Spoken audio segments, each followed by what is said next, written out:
মাঝার মন্ত্রীরা কখন নাগাদ কাউনিয়া পয়েন্টে পরিদর্শন করতে পারেন এবং পরবর্তী কর্মসূচি কি তাদের? মার্ফি, যে তথ্যটি দিতে চাই যে তিনজন মন্ত্রী রয়েছেন, পানি সম্পদ মন্ত্রণালয়ের মন্ত্রী, প্রতিমন্ত্রী এবং ত্রাণ মন্ত্রী, তারা এরই মধ্যে লালমনিরহাট পর্যন্ত এসেছেন। হয়তো আর মিনিট বিশেকের মধ্যেই তিনি এখানে বা 10 মিনিটের মধ্যে এখানে তিনি পৌঁছে যাবেন। আমি যে তথ্যটি দিতে চাই তার আগে তিনি লালমনিরহাটের যে ব্যারেজ পয়েন্ট আছে সেই ব্যারেজ পয়েন্ট পরিদর্শন করেছেন। এর আগে তিনি নীলফামারীর বিভিন্ন এলাকা পরিদর্শন করেছেন, বিভিন্ন শাখা নদী পরিদর্শন করেছেন, দিনাজপুর সেচকাল পরিদর্শন করেছেন। মোটা দাগে যে তথ্যটি উঠে এসেছে, আপনাকে যে তথ্যটি দিতে চাই, আজকের এই দিনটি হচ্ছে একদিকে যেমন মাহেন্দ্রক্ষণ, অন্যদিকে ক্ষোভেরও একটি দিন।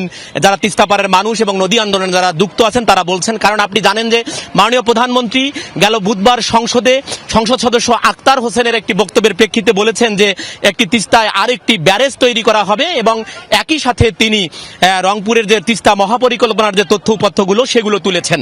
তাহলে এখন এই নদী আন্দোলনে যুক্ত যারা এবং এই আশপাশের যারা মানুষ আছেন অববাহিকার, তাদের বক্তব্য হচ্ছে তার কি তিস্তা ব্যারেজ হবে আরেকটি, নাকি তিস্তা মহাপরিকল্পনা হবে?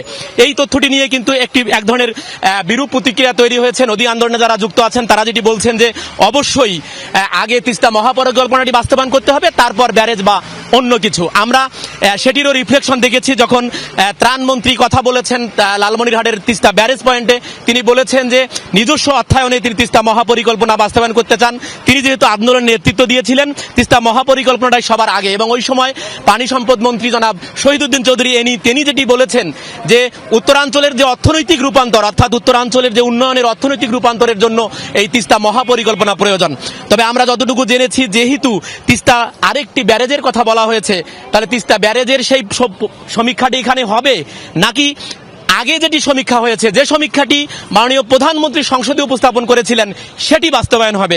সেই বিষয়গুলো নিয়ে কিন্তু আলোচনা হবে এবং যখন মন্ত্রী মহোদয়রা আসবেন তখন আমরা তাদের কাছে সেটি জানতে চাইব, তখন বিষয়টি খোলাসা হবে। তবে উত্তরে 2 কোটি মানুষের জীবনের যে জীবন রেখা, যে লাইফ লাইন বলা হয় এই তিস্তাকে, সেজন্য তিস্তা মহাপরিকল্পনা বাস্তবায়ন করবার কথাই কিন্তু তারা বারবার বলছেন। মারফি। মাজহারুল মান্নান, ধন্যবাদ যুক্ত হবার জন্য।